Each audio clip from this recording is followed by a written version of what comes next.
이 시간 우리에게 주시는 하나님의 말씀은 신약성경 고린도후서 12장 7절에서 10절의 말씀입니다. 고린도후서 12장 7절에서 10절 말씀을 한 절씩 교독으로 봉독하시겠습니다.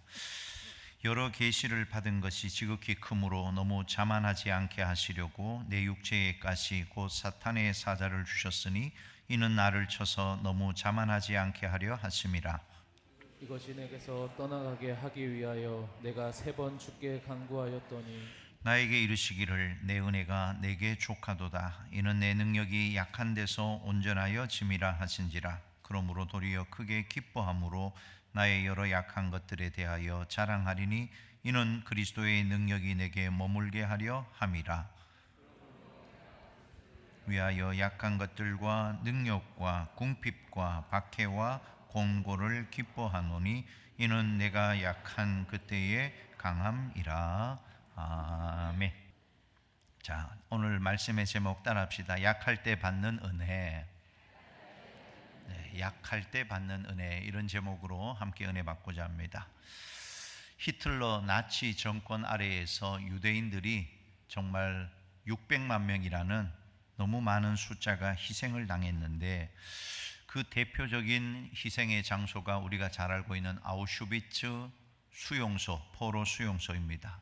한번 들어가면 나오기가 어렵고 죽어서 나온다고 해서 죽음의 수용소라는 별명이 있습니다. 이곳에서 살아남은 극소수의 사람들, 지난번에 설명드린 빅터 프랭클이라는 사람도 있는데, 그 가운데 정신분석학자 스타니 슬라브스키 레히, 조금 어렵죠? 저도 어렵습니다. 스타니 슬라브스키 레히라는 사람이 그 죽음의 수용소에서 살아나왔습니다. 어떻게 죽음의 수용소에서 살아나올 수 있었을까? 사실 레히와 함께 수용소에 갇힌 유대인들, 사실은 죄 몫이 아무것도 없습니다. 오직 유대인이라는 이유 하나만으로 죽음의 수용소에 갇혀 있는 그 현실. 유대인 포로들은 하나님께 묻고 물었습니다. 어떻게 신이 저런 악마들을 만들어냈을까? 그 나치의 그 군인들 정말 잔인하기 짝이 없이 사람을 죽입니다. 어떻게 신이 저런 악마들을 만들었을까? 신은 왜 나에게 이렇게 잔인할까?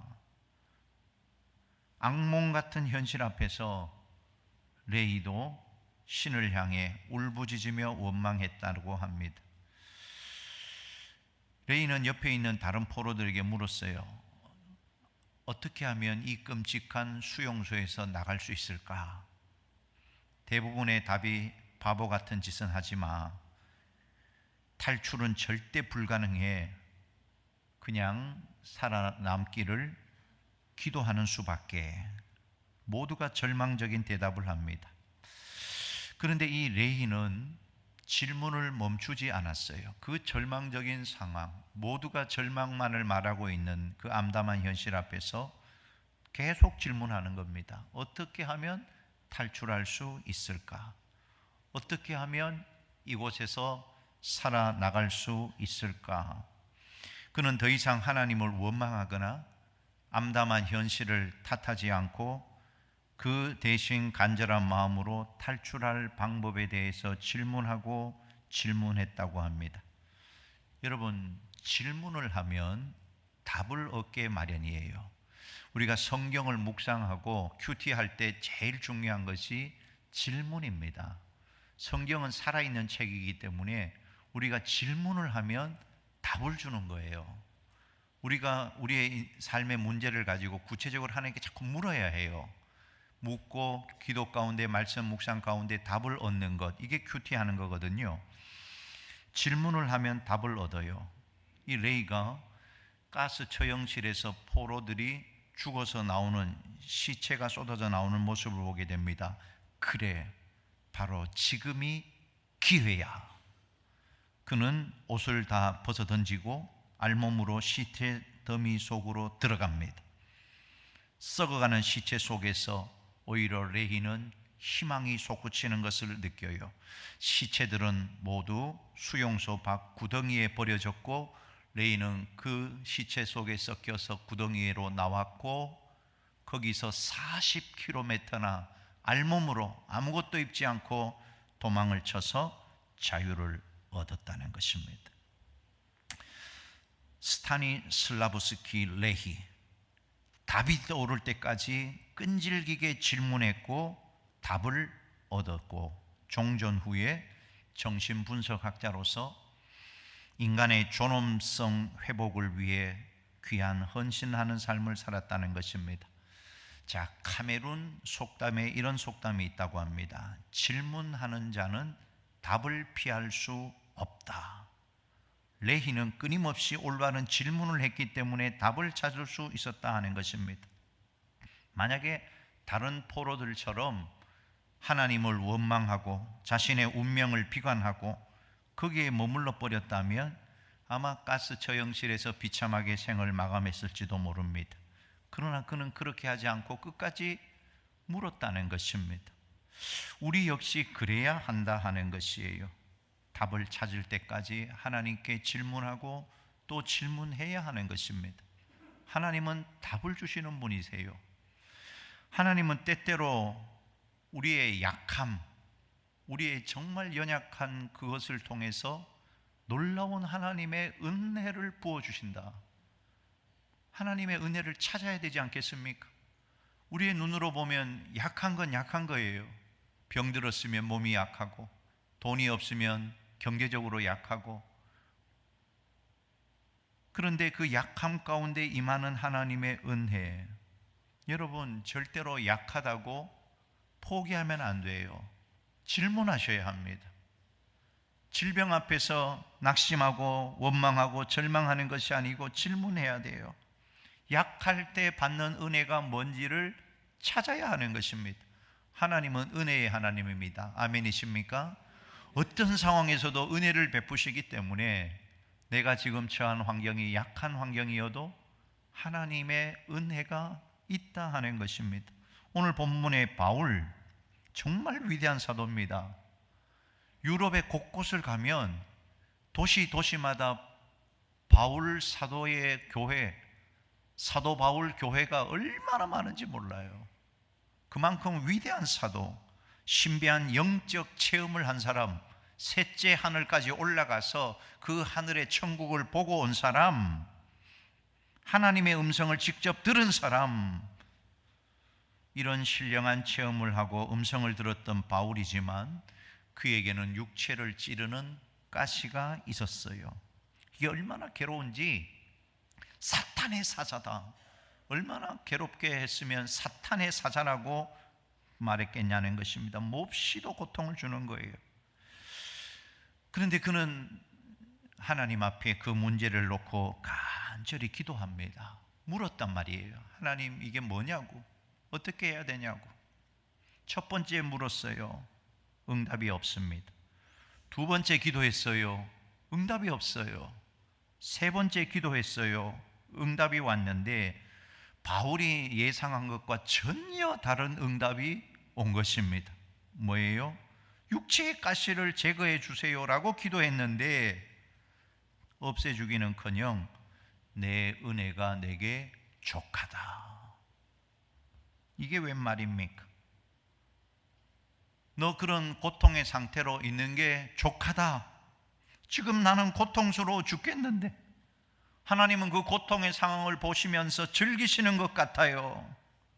지금 하나님의 음성은 위로의 말도 아닙니다. 종아, 힘들지? 나도 힘들다. 조금만 참아라. 이런 말이라도 해줬으면 얼마나 좋겠습니까? 너가 힘들어하는 것 보니까 나도 마음이 아프구나. 그러나 나는 내 옆에 늘 같이 있단다. 이런 위로의 말도 아니었단 말입니다. 어찌 보면 인정사정이 없어요.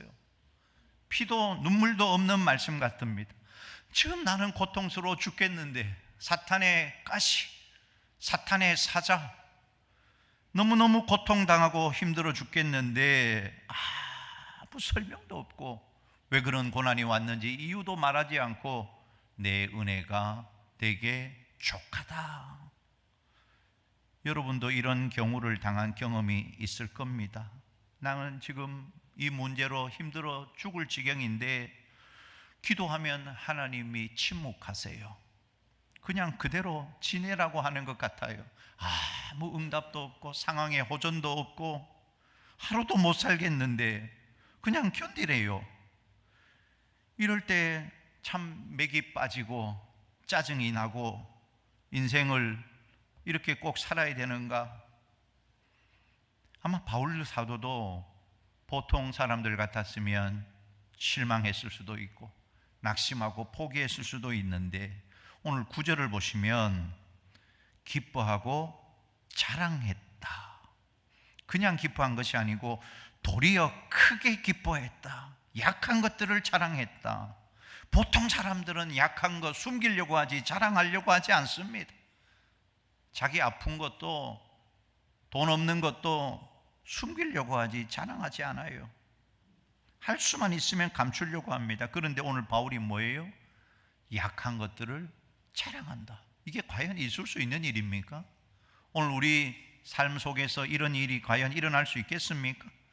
환경이 변한 것도 아니고 응답이 온 것도 아니고 그렇게 괴롭히는 상황, 질병은 그대로 여전한데 바울이 지금 자랑한다. 약한 것을 자랑한다. 기뻐한다. 오늘 본문을 통해서 정말 우리가 이런 은혜를 우리도 받아야 되고요. 누려야 되는데 그 첫 번째, 바울은 하나님께 기도했다는 것. 너무 단순한 이야기 같지요? 예나 지금이나 기도하는 것. 문제 해결의 첫걸음은 반드시 기도밖에 없어요.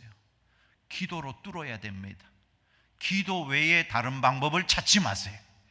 문제 앞에서 인간적인 방법을 찾지 말고 바울처럼 먼저 기도의 무릎을 꿇어야 됩니다.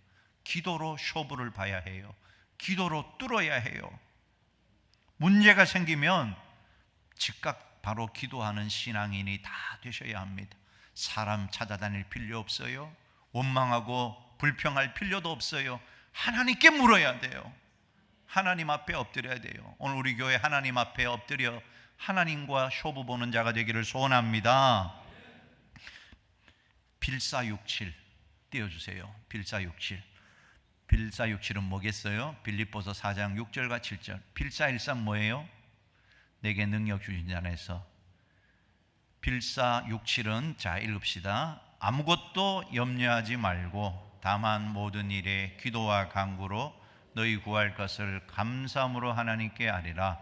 그리하면 모든 지각에 뛰어난 하나님의 평강이 그리스도 예수 안에서 너희 마음과 생각을 지키시리라. 빌사육칠. 다음 주에 물어봅니다. 숙제 암송하는 거예요. 다음 주 앞에 있다가 나갈 때 이렇게 쿡 찌르면 빌사육칠 그러면은 아무것도 염려하지 말고 모든 일에 기도와 간구로 너희 감사함을 하니까 이렇게 하셔야 됩니다. 아멘도 안 하네. 아멘 하신 분들 누구야?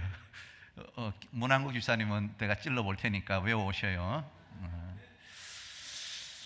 빌사육칠. 시편 50편 15절도 같이 한번 읽어보십니다. 시작. 환난 날에 나를 부르라. 내가 너를 건지리니 내가 나를 영어롭게 하리로다. 환난 날에는 어떻게 해야 돼요? 하나님을 부르면 하나님이 건져주신다. 기도를 가장 먼저 해야 됩니다. 그런데 오늘 바울이 가시가 제거되기를 3번이나 기도했는데 가시는 없어지지 않았고, 자 그러면 우리 생각에 바울은 응답을 받은 겁니까? 못 받은 겁니까? 자 그러면 또 질문해 볼게요. 기도는 반드시 응답이 되는 것입니까? 안 되는 것입니까? 자 기도는 반드시 응답이 됩니다. 4가지 방법으로. Yes, no, wait, 또 다른 방법. Yes, 응답, 즉각적으로 응답이 올 때도 있고, No, 거절하실 때도 있고, Wait, 기다리라고 하실 때도 있고, 또 다른 방법, 또 다른 하나님의 방법으로도 응답하십니다. 예수님이 겟세마네에서 기도할 때 할 수만 있으면 이 잔을 내게서 옮겨 주십시오. 할 수만 있으면. 주님도 너무나 죽음 앞에서 인간의 육을 갖고 있기 때문에 피땀 흘리면서 그렇게 기도하십니다. 그리고 나서 뭐라고 해요? 나의 원대로 마옵시고 아버지의 뜻대로 하옵소서. 결국 기도 응답은 예수님의 뜻대로 된 것이 아니죠. 예수님은 십자가 지지 않으려고 했잖아요. 그러나 하나님의 뜻은 십자가를 지는 것이었습니다. 하나님은 우리를 사랑하시기 때문에 하나님의 선하신 뜻 가운데 가장 좋은 것으로 응답해 주십니다. 이때 아멘 좀 하셔. 하나님의 선하신 뜻 가운데 지금 여러분의 상황이 어떠하든지 하나님은 가장 좋은 것으로 지금 응답하고 계시는 거예요. 이 믿음을 먼저 가지셔야 됩니다. 가시 때문에 약해졌습니까? 낙심하지 맙시다. 기도합시다. 가장 좋은 것으로 응답해 주실 하나님. 찬송가 384장에 나의 갈 길 다가도록 예수 인도하시니 어려운 일 당한 때도 어떤 은혜? 족한 은혜 주시네. 어려운 일을 당할 때도 하나님은 족한 은혜를 주신다. 나는 심히 고단하고 영혼 매우 가라나 나의 앞에 반석에서 샘물 나게 하시네. 반석 되신 예수님은 우리의 가란 심령을 반드시 적시어 주실 것이다. 어려운 일을 만났을 때 염려하지도 말고 자신의 힘으로 해결하려고 들지도 말고 바울처럼 먼저 하나님께 기도하고 하나님의 은혜를 경험해야 됩니다. 이런 믿음의 성도들이 다 되시기를 주님의 이름으로 축원합니다. 자, 첫 번째 바울은 기도했어요. 두 번째 바울은 기도 가운데 큰 은혜를 받았습니다. 자, 여러분에게 물어봅니다. 여러분 기도하다가 큰 은혜를 경험하신 분만 아멘 하시기 바랍니다. 정말입니까? 여러분 기도하다가 은혜를 받는 거예요. 그러니까 기도 시간은 얼마나 좋은 시간인지 몰라요. 기도하다가 큰 은혜를 받는 겁니다. 내일 새벽부터 나올 사람만 아멘 하시기 바랍니다.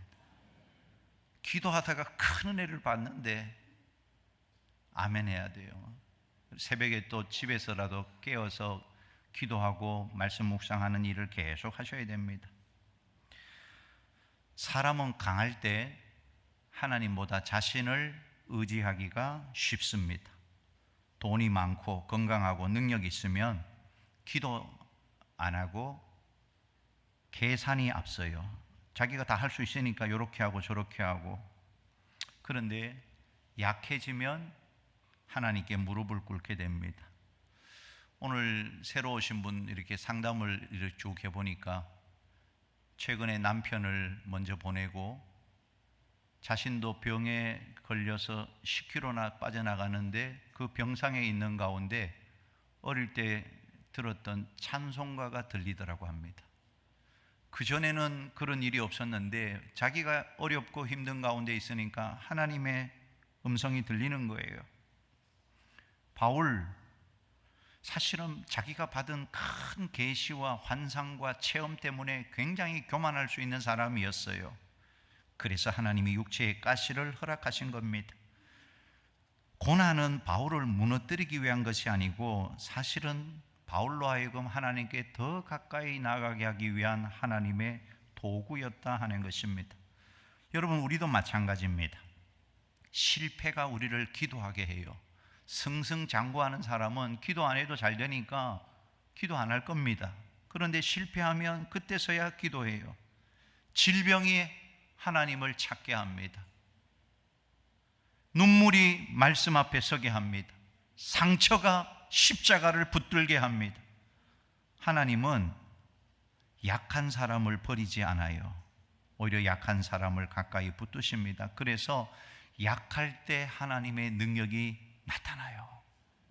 사실 약한 것은 약한 거지요. 몸이 아프면 약하고, 돈이 없으면 약하고, 아무런 권세가 없으면 약한 겁니다. 그런데 바울은 약함 때문에 낙심하지 않고 오히려 하나님을 찾았단 말입니다. 하나님이 말씀하세요. 내 능력이 약한 데서 온전하여진다. 하나님의 능력은 강한 데서 온전해지는 것이 아니고 약한 데서 온전하여진다. 세상은 강한 사람이 성공한다고 말합니다. 그런데 하나님의 나라는 달라요. 여러분, 세상 나라와 하나님의 나라를 혼동하면 안 됩니다. 세상은 강한 사람이 성공한다고 말하지만 하나님의 나라는 절대로 강한 사람이 다 성공한다고 말씀하지 않았어요. 모세는 말에 둔한 사람입니다. 기드온 두려움이 많은 사람입니다. 예레미야 자신을 어린아이라고 고백합니다. 베드로 실패와 눈물이 많은 사람입니다. 그런 약한 사람을 사용하셔서 하나님은 놀라운 일을 이루신 거예요. 왜요? 사람의 능력이 아니라 하나님의 능력이 그들 가운데 드러나야 하기 때문에 그런 것입니다. 자, 오늘 보면 7절 같이 읽어보십시다. 여러 계시를 받은 것이 지극히 크므로 너무 자만하지 않게 하시려고 내 육체에 가시 곧 사탄의 사자를 주셨으니 이는 나를 쳐서 너무 자만하지 않게 하려 하심이라. 바울은 고난 중에 깨달은 겁니다. 하나님이 나를 교만하게 하지 않기 위해서 하나님의 의도가 있다는 것. 여러분, 가시가 있다는 것은 아직도 하나님의 기대가 있다는 것을 의미합니다. 여기에 아멘 하실 수 있겠습니까? 아멘입니다. 여러분을 찌르는 가시가 있다는 것은 하나님이 여러분을 향한 기대가 있다는 거예요. 망하게 하려고 하는 게 아니란 말입니다. 괴롭히려고 주시는 게 아니란 말입니다. 가시가 있다는 것은 하나님이 뭔가 하실 일을 드러내려고, 약한 데서 하나님의 강함을 드러내려고 하나님의 계획을 가지고 있기 때문에, 기대가 있기 때문에 가시가 있는 것이에요. 사건보다 더 중요한 게 뭐라고 했어요?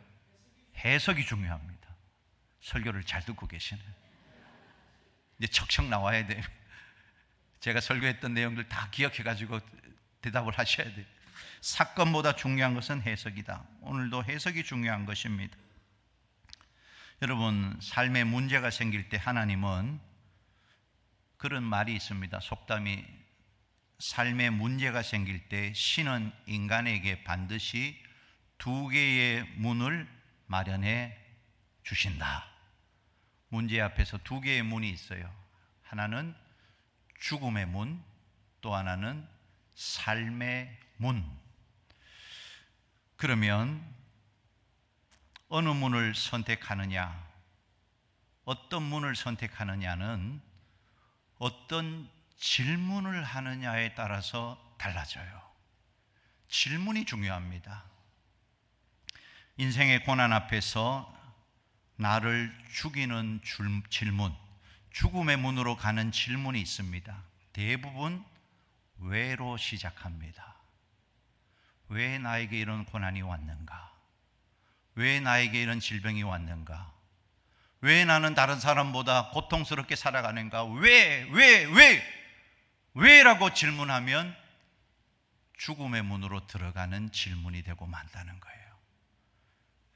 그러면 삶의 문으로 들어가려면 어떤 질문을 해야 되느냐? 살리는 질문은 바로 어떻게? 이제 어떻게 할까요? 하나님, 지금 상황이 이런데 어떻게 할까요? 이게 살리는 질문입니다. Why로 물으면 하나님은 좀처럼 대답하지 않아요. How? 하나님, 어떻게 할까요? 지금 상황이 이렇게 됐는데 어떻게 할까요? 바로 답을 주십니다. 여러분, 왜라고 묻지 마세요. 다 하나님은 이유가 있기 때문에 주신 거 아닙니까? 우리가 그 하나님을 믿잖아요. 섭리의 하나님을 믿잖아요. 그러면 왜라고 묻지 말고 how, 어떻게 할까요? 어떻게 할까요? 이게 큐티하는 겁니다. 매일 하나님께 묻는 거예요. 하나님, 오늘 어떻게 할까요? 답을 주시지요. 말씀으로 답을 주시면 그 답을 가지고 적용하면 한 걸음 한 걸음 하나님의 인도를 받아 승리하는 삶을 살아갈 수가 있습니다. 여러분, 가시로 약해졌습니까? 가시 때문에 불평하거나 원망하지 마세요. 가시가 주는 유익이 있어요. 하나님께 더 가까이 나갈 수가 있어요. 겸손해져서 더 큰 능력이 우리 가운데 나타나게 되는 겁니다. 이런 은혜가 우리 모두에게 있기를 주의 이름으로 축원합니다. 마지막 세 번째, 바울은 자신의 약함을 자랑했다 하는 것입니다. 가시가 선한 것은 결코 아니지요. 가시를 좋아할 사람이 누가 있습니까? 사탄의 사자와 같은데, 우리를 괴롭히는데, 못살게 구는데. 그런데 바울은 기도하다가 큰 은혜를 경험하고 나서 가시도 자랑하는 것, 자기의 약함을 자랑하는 자리까지 올라가게 되었다. 여러분, 바울에게도 이런 가시가 있었는데 우리들에게도 가시가 있지 않겠냐는 것입니다.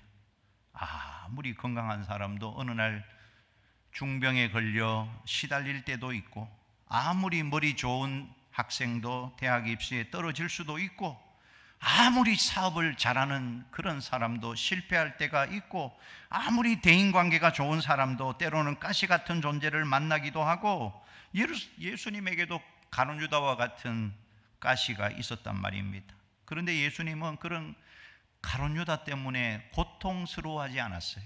참, 예수님은 오히려 그 가룟유다까지 발을 씻어주시면서 끝까지 사랑해 주셨다 하는 것입니다.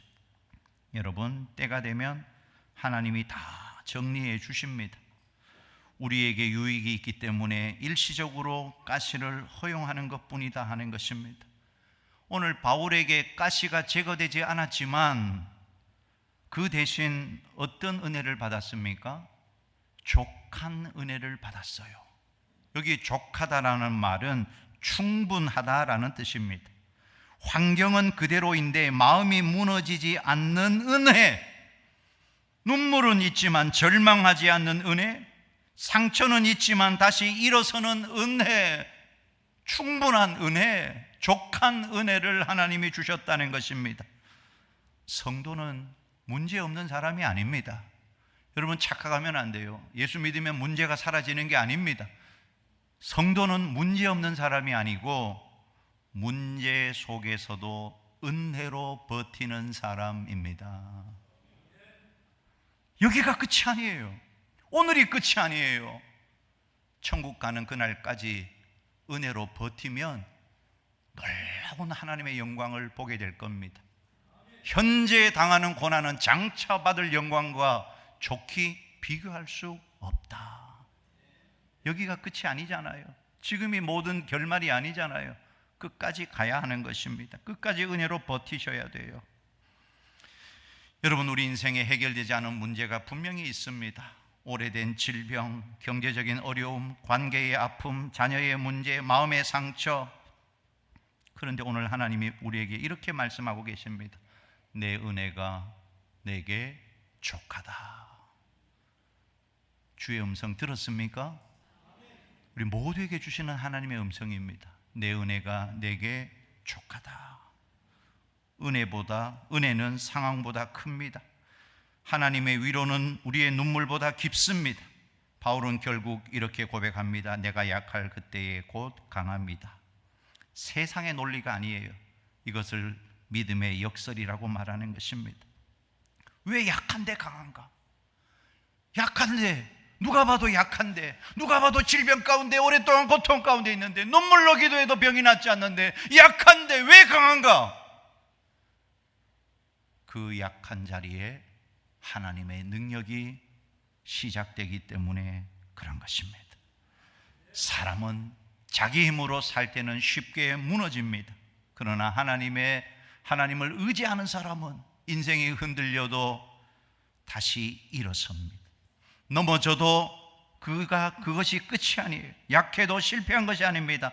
하나님은 약한 자를 붙들어 일하시는 분이라는 사실, 오늘 믿음의 성도들, 믿지 않는 사람들은 이런 인생의 가시 앞에서 약해져서 낙심하고 맙니다. 그러나 우리들은 가시가 우리를 찌를 때 하나님 앞에 매달려 기도합니다.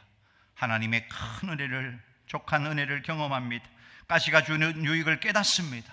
그리고 다시 믿음으로 일어나 전진합니다. 오늘 우리 믿음의 성도들 마지막까지 우리 서로 손에 손을 잡고 믿음을 격려하고 세우며 끝까지 주님 앞에 설 수 있는 믿음의 승리자들 다 되어지기를 주님의 이름으로 축원합니다.